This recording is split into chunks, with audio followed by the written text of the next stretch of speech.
الحمد لله وحده والصلاة والسلام على من لا نبي بعده. أما بعد فقد قال الله تبارك وتعالى: أعوذ بالله من الشيطان الرجيم. بسم الله الرحمن الرحيم. ومن يغلل يأتي بما غل يوم القيامة. صدق الله العلي العظيم. قال النبي صلى الله عليه وسلم: لا إيمان لمن لا أمانة له ولا دين لمن لا عهد له، أو كما قال عليه الصلاة والسلام.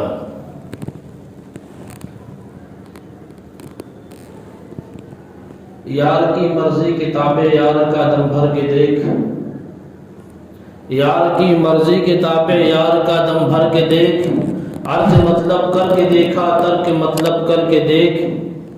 یار اپنا ہے تو پھر اپنی ہے ساری کائنات، یار اپنا ہے تو پھر اپنی ہے ساری کائنات، سب کو اپنا کرنے والے اس کو اپنا کر کے دیکھ. محترم حضرات، اللہ تبارک و تعالی نے انبیاء کرام علیہم السلام کو ہم سب کی ہدایت کے لیے بھیجا، اور تعلیمات اللہ کے رسول صلی اللہ علیہ وسلم کے احکامات، لائی ہوئی شریعت، جو اس پر آئے گا وہ کامیاب ہوگا، اور جو اس سے ہٹے گا وہ ناکام ہوگا. خلاف راہ پیغمبر جو بھی اٹھائے گا، خلاف راہ پیغمبر قدم جو بھی اٹھائے گا، کبھی رستہ نہ پائے گا، کبھی منزل نہ پائے گا. حضرت انس رضی اللہ تعالی عنہ روایت فرماتے ہیں کہ رسول اللہ صلی اللہ علیہ وسلم نے جب ہمیں خطاب کیا اور ہمیں سمجھایا تو بہت کم ایسا ہوا کہ آپ صلی اللہ علیہ وسلم نے یہ جملہ ارشاد نہ فرمایا ہو: لا ایمان لمن لا امانت له ولا دین لمن لا عہد له. یہ رسول اللہ صلی اللہ علیہ وسلم نے اکثر و بیشتر اس جملے کو ارشاد فرمایا. اس سے اس کی اہمیت کا اندازہ ہوتا ہے کہ کس قدر یہ اہم حکم ہے کہ رسول اللہ صلی اللہ علیہ وسلم تقریباً ہر مجلس میں اور ہر اہم موقع پر اس کا اعادہ فرماتے ہیں کہ لا ایمان لمن لا امانت له ولا دین لمن لا عہد له. یعنی اس شخص کا ایمان ہی نہیں ہے، اس شخص کا ایمان ہی کامل نہیں ہوتا جس کے پاس امانت داری نہ ہو، اور اس شخص کا دین ہی مکمل نہیں ہوتا جس کے پاس وفاداری نہ ہو.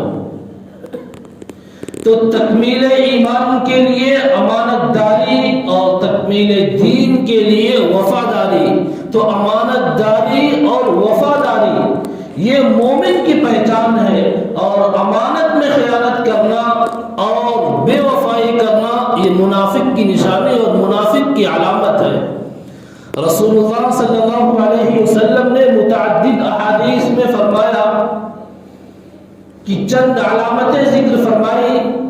کہیں فرمایا کہ منافق کی 3 علامتیں ہیں، کہیں فرمایا منافق کی 4 علامتیں ہیں. یعنی جس شخص میں یہ 3 یا 4 علامتیں ہوں وہ پکا منافق ہوگا، اور اگر اس میں سے کوئی ایک وصف ہے اور کسی ایک صفت سے متصف ہے تو اسی کے بقدر اس پر حکم لاگو ہوگا. اسی میں ہے کہ وہ شخص جب اس کے پاس امانت رکھی جائے تو خیانت کرے. اذا اؤتمن خان واذا عاهد غدر. جب وہ کوئی عہد و پیمان کرے تو دھوکہ دے. واذا عاهد غدر. جب وہ وعدہ کرے وعدہ خلافی کرے، اور جب وہ گفتگو کرے فسق و فجور بکے، اور جب وہ گفتگو کرے تو جھوٹ بولے.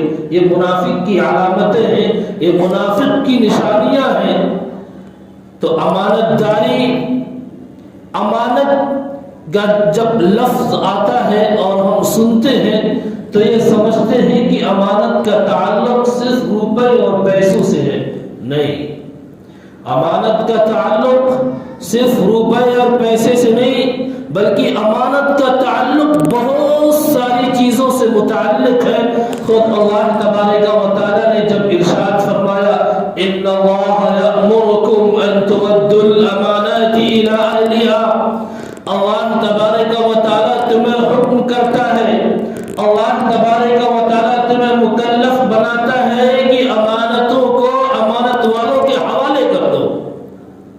خود اللہ تبارک و تعالی کہتا ہے امانتوں کو، اگر امانت صرف پیسے کا نام ہوتا، اگر امانت صرف روپے کا نام ہوتا، نقد کا نام ہوتا، تو اللہ تبارک و تعالی کہہ دیتا امانت کو اس کے اہل کے حوالے کر دو.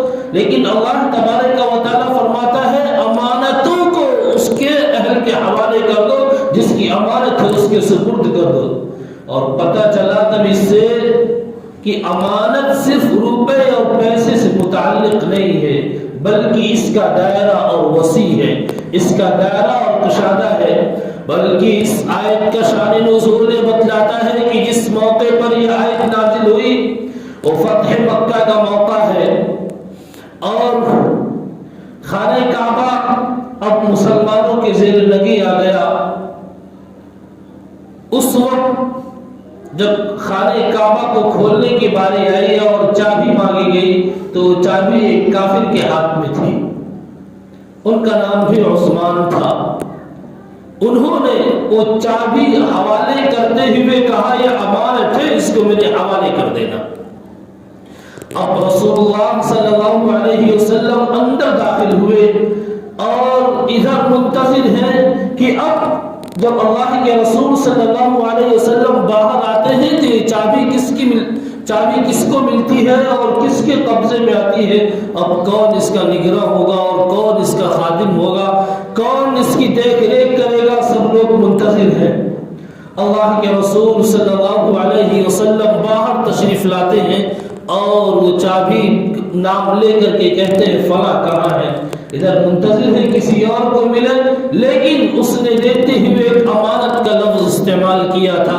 اللہ تبارک و تعالی نے آیت نازل فرمائی ان اللہ یأمرکم ان تؤدوا الامانات الی اہلها، امانتوں کو ان کے اصحاب کے حوالے کر دو. تو اللہ کے رسول صلی اللہ علیہ وسلم نے چابی ان کے حوالے کر دی اور دیا اور کہا کہ یہ اب چابی تمہارے خاندان میں رہے گی، جو اس کو لے گا وہ ظالم ہوگا. چنانچہ آج تک وہ چابی اس خاندان میں ہے، اور اگر کوئی ظلم لے کر کے اس سے ناحق لے کر کے خانہ کعبہ کو کھولنا چاہے تو نہیں کھول سکتا. بہرحال یہ امانت کا جو دائرہ ہے یہ بہت وسیع اور کشادہ ہے، یہ صرف روپے اور پیسوں تک محدود نہیں ہے. اللہ کے رسول صلی اللہ علیہ وسلم فرماتے ہیں المجالس بالامانہ. اگر کسی مجلس میں کوئی گفتگو ہوتی ہے، چند لوگ بیٹھ کر کوئی گفتگو کرتے ہیں اور یہ بات سامنے آتی ہے کہ یہ صرف ہم تک ہی محدود رہے، یہ آگے تک نہ جائے، تو یہ بھی امانت ہے. اس مجلس کی گفتگو بھی امانت ہے. اس امانت کو ضائع کر دینا اور اس بات کا افشا کر دینا، پھیلا دینا، یہ جائز نہیں ہے. المجالس بالامانہ. اسی طریقے سے کوئی مشورہ لینے کے لیے آیا کہ مجھے اس کے تعلق سے مشورہ چاہیے، اللہ کے رسول صلی اللہ علیہ وسلم نے ارشاد فرمایا المستشار مؤتمن، جس سے مشورہ لیا جائے وہ بھی امین ہوتا ہے. یعنی اس کو بھی چاہیے کہ صحیح اور درست بات مشورے میں بتلائے، یہ اپنے ہی اعتبار سے نہ کہہ دے، اس لیے کہ وہ امین ہے، وہ امانت دار ہے. اگر وہ صحیح مشورہ نہیں لیتا ہے تو امانت میں خیانت کرتا ہے.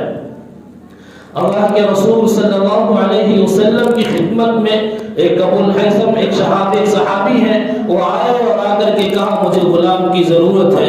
اللہ کے رسول صلی اللہ علیہ وسلم نے فرمایا ابھی ختم ہو چکا ہے، جب کہیں سے آئے گا میرے پاس آنا مل جائے گا. چنانچہ جب وہ آئے اور غلام آ گئے تو اللہ کے رسول صلی اللہ علیہ وسلم سے انہوں نے کہا کہ آپ مجھے غلام دے دیجئے. آپ نے فرمایا یہ ہے اس میں سے لے لو. تو انہوں نے اللہ کے رسول صلی اللہ علیہ وسلم سے ارشاد فرمایا اختر لی منہما، ان دونوں میں سے جو بہتر ہو آپ پسند فرما دیجئے. تو اللہ کے رسول صلی اللہ علیہ وسلم نے فرمایا جب تم نے مجھے اختیار دے دیا اور یہ کہا کہ آپ کی نظر میں جو بہتر ہو وہ میرے حوالے کرو، اس لیے اب میں وہ حوالے کروں گا جو بہتر ہوگا. اس لیے کہ جب اس طریقے سے کسی کو امین بنا دیا جائے اور کسی کے حوالے کر دیا جائے تو امانت دار ہوتا ہے. ایسا کرو اس غلام کو لے لو، اس غلام کو میں نے نماز پڑھتے ہوئے دیکھا ہے، یعنی یہ تمہارے لیے بہتر ہوگا. یہ اللہ کے رسول صلی اللہ علیہ وسلم نے عمل سے بتلایا کہ جب ایسا کوئی موقع آئے، ایک دکاندار ہے اس کے پاس آپ سامان لینے کے لیے گئے اور آپ نے کہہ دیا کہ جو اچھا ہو وہ دے دیجئے. اب گویا کہ وہ دکاندار صحیح چیز کا انتخاب کر کے دے، اگر وہ صحیح چیز کا انتخاب کر کے نہیں دیتا ہے وہ امانت میں خیانت کرتا ہے.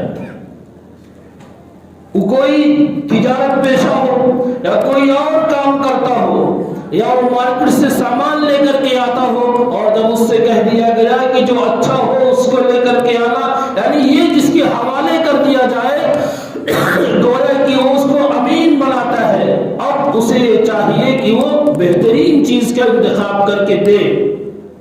اگر وہ بہترین چیز کا انتخاب نہیں کرتا ہے بلکہ وہ اپنا مال نکل جائے، اپنا مال اپنے پاس سے چلا جائے، پیسہ خالی ہو جائے، اس کے ہاتھ میں آ جائے، وہ کوئی سا بھی مال اٹھا کر کے دیتا ہے، یہ امانت میں خیانت ہے. اور جس سے مشورہ لیا جائے تو وہ بھی امین ہوتا ہے.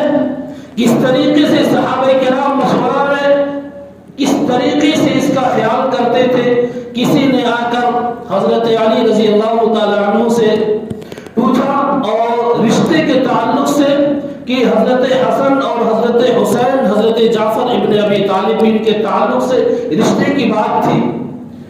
تو انہوں نے کہا کہ جب تم نے مجھ سے پوچھ لیا اور جس سے پوچھا جائے اس کو امانت میں پورا ادائیگی کرنا ہے. تو اب یہ ہے کہ حضرت حسین کی جہاں تک بات ہے وہ طلاق زیادہ دیتے ہیں، حضرت حسن میں یہ صفت ہے، اور جہاں تک تعلق ہے جعفر ابن ابی طالب کا تو یہ زیادہ بہتر ہوں گے. تو اس طریقے سے حضرت علی رضی اللہ تعالی عنہ نے اس امانت کو ادا کیا.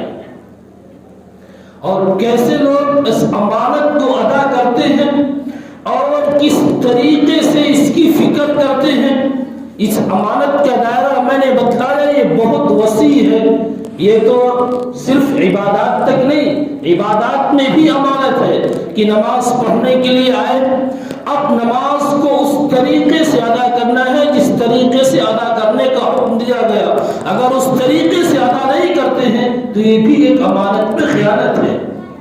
جو بھی عبادات کی ادائیگی ہے ان عبادتوں کو ان کے احکام کے مطابق اور بتلائے ہوئے طریقے کے مطابق اس کو ادا کرنا ہے. اگر ادا کیا فبها ونعمت، اگر اس کے مطابق ادا نہیں کیا تو یہ بھی ایک امانت میں خیانت ہے.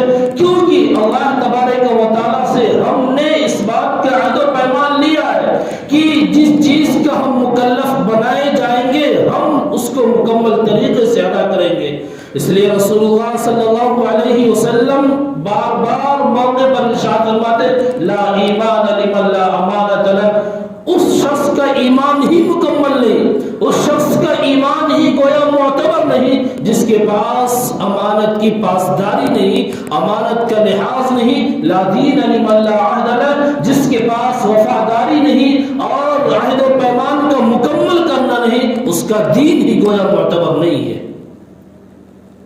تو اس امانت کو صحیح طریقے سے ادا کرنا، وہ مجلس کے اندر ہو، وہ مشورے کے اندر ہو، وہ کوئی آپ کو اختیار بنا دے اس کے تعلق سے ہو، اور اگر کسی نے کوئی چیز استعمال کے لیے دی تو جتنا استعمال کی اجازت ملی ہے اتنا ہی استعمال کرنا، اس سے زیادہ استعمال نہ کرنا، اس لیے کہ اس سے زیادہ استعمال کرنا یہ بھی امانت میں خیانت ہے۔ جب کوئی چیز کسی کی مانگ کر کے لے کر کے جائے، رسول اللہ صلی اللہ علیہ وسلم نے ارشاد فرمایا کہ وہ بھی امانت ہے، اس کی ادائیگی کرنا ضروری ہے۔ العاریۃ مودات، عاریت کی بھی ادائیگی ہے۔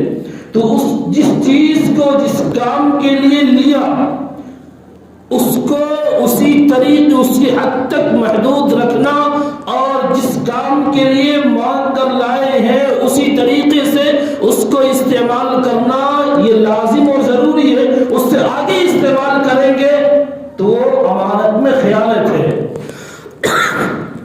مثال کے طور پر آپ کسی سے قینچی مانگ کر کے لائے اور اس کو آپ نے یہ کہا مجھے کپڑا کاٹنا ہے، اب اس نے کپڑا کاٹنے کے لیے قینچی دے دیا، لیکن آپ لے کر کے آئے اور گھر پہ ضرورت پڑ گئی ایک پلاسٹک ہی کاٹنا ہے جس سے اس کی دھاریں بھی مردار ہو جاتی ہیں۔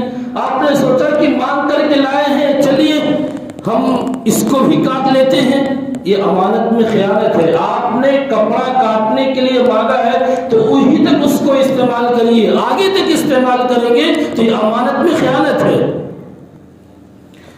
اور امانت میں خیانت اس طریقے سے اس کو فٹ کرتے ہوئے چلے جائے تو ہر موقع پر ہمیں حکم دیا گیا کہ امانت کو ادا کرو، امانت کی صحیح ادائیگی کرو، امانت کو صحیح طریقے سے ادا کرو۔ اسی طریقے سے کوئی ملازم ہے، کوئی کہیں کام کرنے والا ہے، تو کام کرنے والا جس گھنٹے تک جتنی اس کی میعاد اور طے شدہ وقت ہے اس وقت کا اسی مصرف میں استعمال کرنا یہ بھی امانت ہے، اس کو کسی اور مصرف میں استعمال کرتا ہے، امانت میں خیانت ہے۔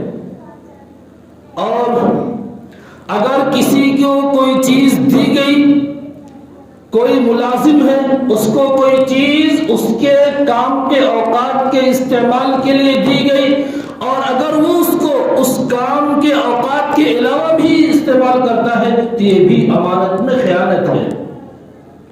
اس کا دائرہ بہت وسیع اور بہت گشادہ ہے۔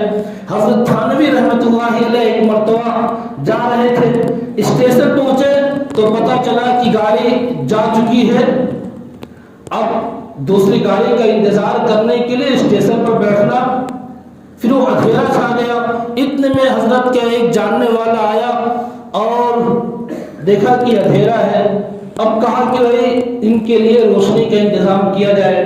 اب حضرت تھانوی رحمۃ اللہ علیہ نے اپنے دل میں سوچا کہ اب میں ان سے کیا کہوں، یہ تو اسلام کا جاننے والا اور اسلام کا ماننے والا نہیں ہے، اگر میں اس سے یہ کہتا ہوں سرکاری مت لانا تو اتنی باریکی کو یہ سمجھے گا نہیں، اور اگر اس سے کہتا ہوں کہ اپنا ذاتی لانا اس کے پاس ہے کہ نہیں ہے، اب بہت گھبرائے۔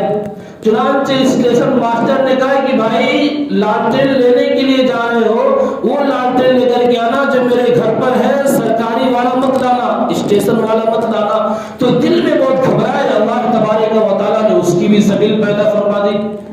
اور اسی طریقے سے حالات اور پڑھتے چلے جائیں، جنہوں نے اس کا لحاظ کیا ہے، کس طریقے سے امانت کو ادا کیا ہے کہ جب سرکاری وقت ہے، کام کرنے کا وقت ہے، اس چراغ کو جلایا، وہ کام کیا، اتنے میں دوسرے کام میں مصروف ہوتے ہیں، دوسرے چراغ کو جلا لیتے ہیں۔ پوچھا گیا کہ ایک چراغ جل رہا تھا اس کو بجھا کر دوسرا جلانے کی کیا ضرورت ہے؟ پتا چلا کہ یہ کام کے لیے تھا، اب وہ کام مکمل ہو گیا، اب مجھے اپنا کام کرنا تھا، اس لیے میں نے اب اپنا چراغ روشن کیا ہے اور میں نے اس چراغ کو جو سرکاری تھا بجھا دیا۔ تو اس طریقے سے ان سب کا استعمال کرنا اور اس کا خیال کرنا یہ گویا کہ ایمان کے مکمل ہونے کی یا بالفاظ دیگر کی ایمان کے وجود کی علامت ہے۔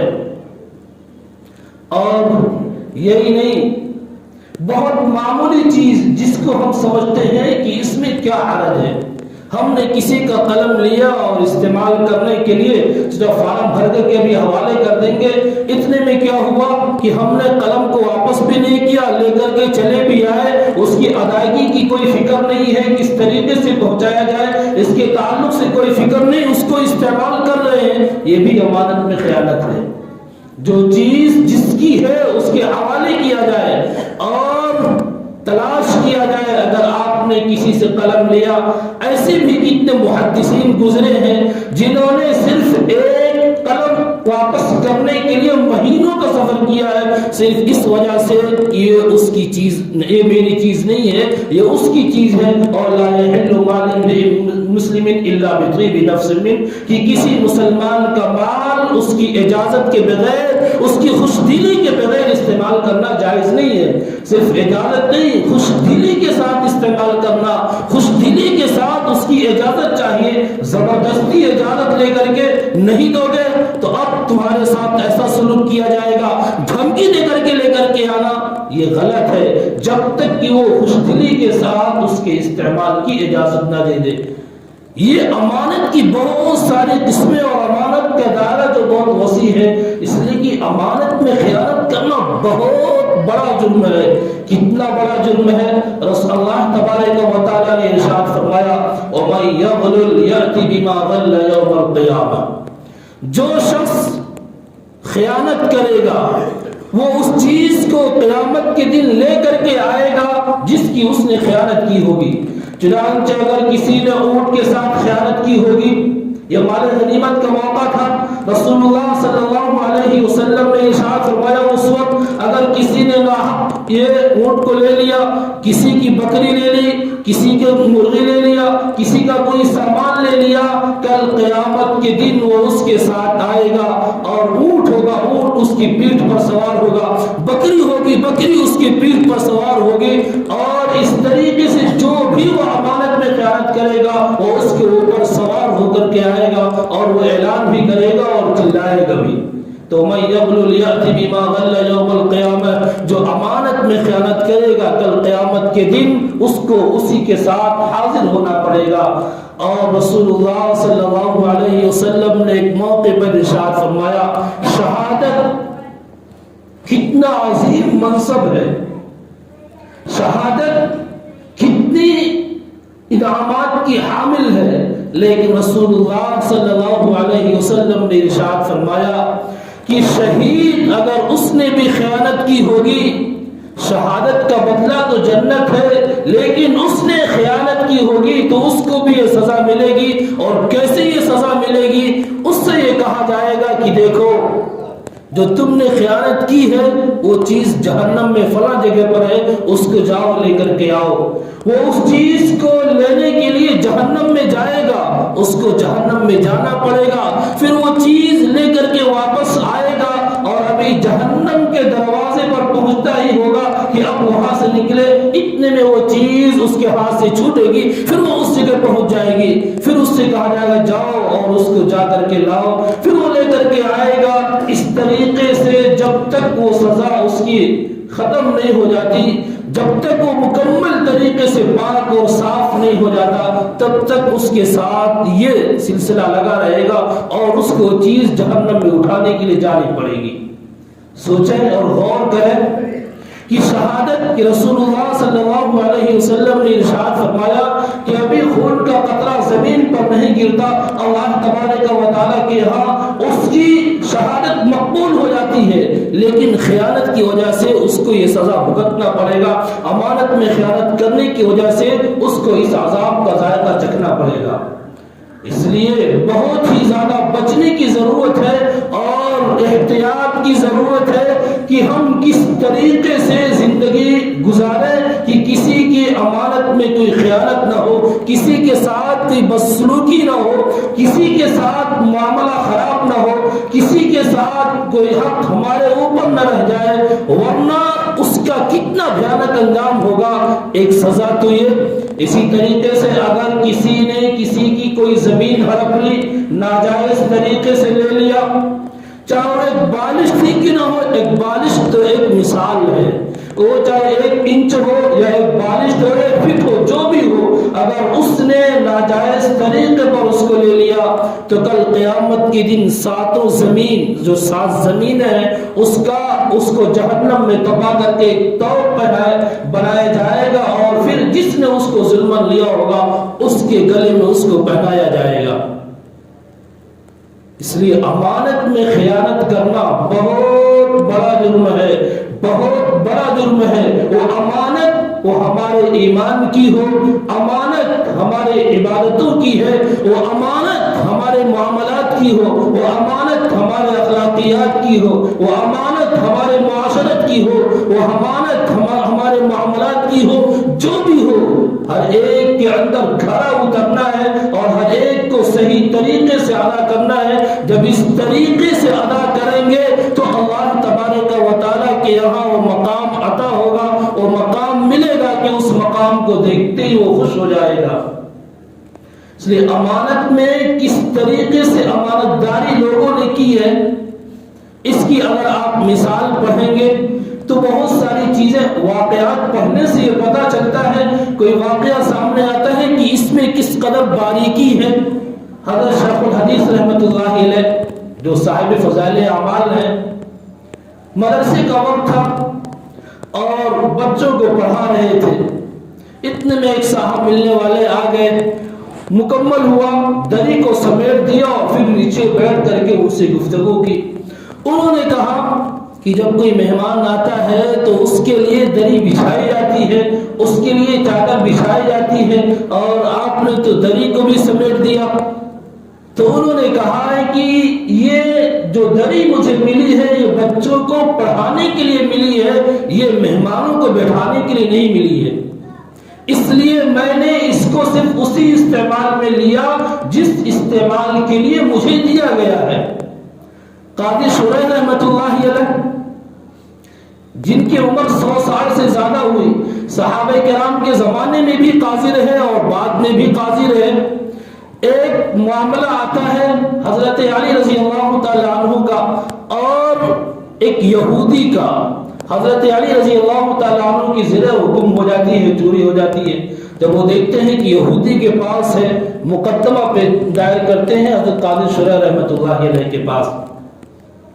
قاضی شریح حضرت علی رضی اللہ تعالی عنہ مدعی ہے اور ایک یہودی ہے وہ مدعا علیہ ہے۔ آپ سوچیں کہ دعویٰ کرنے والے شخصیت کون سی ہے؟ حضرت علی رضی اللہ تعالی عنہ، جن سے جھوٹ کا کوئی امکان ہی نہیں ہو سکتا، جن سے، اس لیے کہ وہ محفوظ ہیں، صحابہ کرام محفوظ ہیں حضرت علی رضی اللہ تعالی عنہ۔ اور جب مقدمہ پیش ہوتا ہے حضرت قاضی شریح کہتے ہیں کہ اس پر 2 گواہ لے کر کے آؤ، 2 گواہ اگر ہوں گے تو فیصلہ ہوگا، اور دونوں گواہ اگر معتبر نہیں ہیں تو پھر آپ کا دعویٰ خارج کر دیا جائے گا اور مدعا علیہ کو یہ سامان دے دیا جائے گا۔ چنانچہ انہوں نے گواہ میں اپنے ایک بیٹے اور اپنے غلام قمر کو پیش کیا کہ یہ 2 گواہ ہیں جو اس بات کی گواہی دیتے ہیں کہ یہ زرہ میری ہے۔ قاضی شریح رحمۃ اللہ علیہ نے بیٹے کی گواہی کو یہ کہہ کر کے خارج کر دیا کہ بیٹے کی گواہی باپ کے حق میں معتبر نہیں ہوتی ہے، جو قریبی ذی رحم محرم ہے شریعت اس کی گواہی کو نہیں مانتی ہے۔ کون؟ حضرت حسین رضی اللہ تعالیٰ عنہ، حضرت حسین جو جنت میں نوجوانوں کے سردار ہوں گے۔ اللہ کے رسول صلی اللہ علیہ وسلم کتنی محبت فرماتے تھے اور کتنے فضائل، مناقب اور محاسن ہیں، لیکن وہ مقدمہ ہے، وہ عدالت میں بیٹھے ہوئے ہیں اور اس کے اصول اور ضوابط ہیں کہ بیٹے کی گواہی یہ باپ کے حق میں معتبر نہیں ہے۔ چنانچہ دعوے کو خارج کر کے وہ زرہ یہودی کے حق میں فیصلہ کر دی جاتی ہے۔ ادھر جب یہودی کو زرہ دی جاتی ہے تو وہ کہتا ہے کہ وہ اسلام، وہ مذہب جو اپنے اندر اتنی امانت داری اور اتنی صداقت لیے ہوئے ہوتا ہے، حقیقت میں یہ زرہ حضرت علی رضی اللہ تعالیٰ عنہ کی ہے اور میں غلط پر ہوں، وہ زرہ واپس کرتا ہے اور اسلام کے دائرے میں آ جاتا ہے۔ حضرت مولانا مظفر حسین صاحب کا دلوی رحمۃ اللہ علیہ، ان کے ہاں ایک زمین کا مسئلہ چلا اور وہ زمین ایک ٹکڑا تھا، نوعیت یہاں تک پہنچی کہ اب اس پر ہندو اور مسلم کا، اور مسلمان کہنے لگے کہ اگر یہ زمین ہم کو مل گئی تو مسجد بنائیں گے، اور ہندو کہنے لگے ہم مندر بنائیں گے۔ اور یہ مقدمہ انگریز جج کے پاس پہنچتا ہے۔ اب بات کیا ہو، کس کی مانی جائے؟ انہوں نے کہا کہ یہاں پر ایک بزرگ ہیں اور بڑے بزرگ ہیں، وہ جس کو کہہ دے۔ مسلمان بھی اس پر راضی تھے اور ہندو بھی اس پر راضی تھے کہ یہ جس کے حق میں کہہ دیں گے زمین اس کو دے دی جائے گی۔ ان کے پاس گئے تو انہوں نے کہا کہ ہم نے تو یہ قسم کھا رکھی ہم انگریز کا منہ نہیں دیکھیں گے۔ انگریز وہاں تک یہ بات پہنچی اور جج تک جب یہ پہنچی کہ ان کو لے کر کے آیا جائے، اور میری طرف رخ کر کے نہیں بلکہ وہ باہر کی طرف رخ کر کے کہہ دیں گے یہ زمین فلاں کی ہے اور ہم اس پر فیصلہ کر دیں گے۔ چونکہ اس بات پر مسلم بھی راضی تھے اور ہندو بھی راضی تھے۔ اب جب بات یہ آئی تو ہم مسلمان خوش ہو گئے، بات تو مسجد کی ہے، اب تو یہ ہمارے حق میں کہیں گے کہ مسلمانوں کی زمین تھی۔ اور ہندو اس بات پر خوش تھے کہ یہ زمین، یہ تو سچے ہیں، یہ سچی بات کہیں گے۔ چنانچہ وہ گئے اور جا کر کے وہاں پر حق بات کہی کہ یہ زمین مسلمانوں کی نہیں، یہ ان لوگوں کی ہے، اور یہ کہہ کر کے واپس چلے آئے۔ انگریز جج نے فیصلہ بھی لکھ دیا کہ یہ زمین فلاں کی ہے، یہ زمین مسلمانوں کی نہیں ہے، لیکن اس فیصلے کا جو عنوان رکھا تھا، اس فیصلے کا جو عنوان اس جج نے لکھا تھا وہ بہت ہی فکر انگیز اور سوچنے کے لائق ہے اور غور کرنے کی ضرورت ہے۔ اس نے یہ عنوان لگایا کہ آپ مسلمان ہار گئے لیکن اسلام جیت گیا۔ مسلمان ہار گئے اور اسلام جیت گیا۔ انہوں نے فیصلہ کر دیا، انہوں نے کہا جب یہ بات ہے مسلمانوں کو دی اور وہاں پر مسجد ہی بنی تو حق بات کہنے سے جو امانت ہے اس امانت کو صحیح طریقے سے ادا کرنے سے ہمیشہ خیر ہی خیر اور بھلائی بھلائی وجود میں آتی ہے، کبھی شر وجود میں نہیں آتا۔ اس لیے امانتوں کی پاسداری، امانتوں کی ادائیگی، وفاداری اور اپنے مسلم اور مسلمان ہونے کا جو مطلب اس کو سامنے رکھنا کہ اطاعت و فرما برداری، وفاداری اور امانت داری اور امانت کی پاسداری، اس کو ہمیشہ اپنے سامنے رکھیں اور اسی طریقے پر قدم اٹھائیں، اور ایسے ہی اس بات کا عہد کریں کہ ہمیشہ امانت کو صحیح طریقے سے ادا کریں گے، کبھی اس میں خیانت نہیں کریں گے، چاہے وہ مجلس کی گفتگو کی ہو یا وہ مشورے کی ہو یا کسی سے معاملے کی ہو، جو بھی ہو جہاں پر امانت کی بات آئے گی خیانت نہیں کریں گے۔ اللہ تبارک و تعالی ہم سب کو امین بنائے، امانت کی پاسداری کرنے والا بنائے، آمین۔ وآخر دعوانا الحمدللہ رب العالمین۔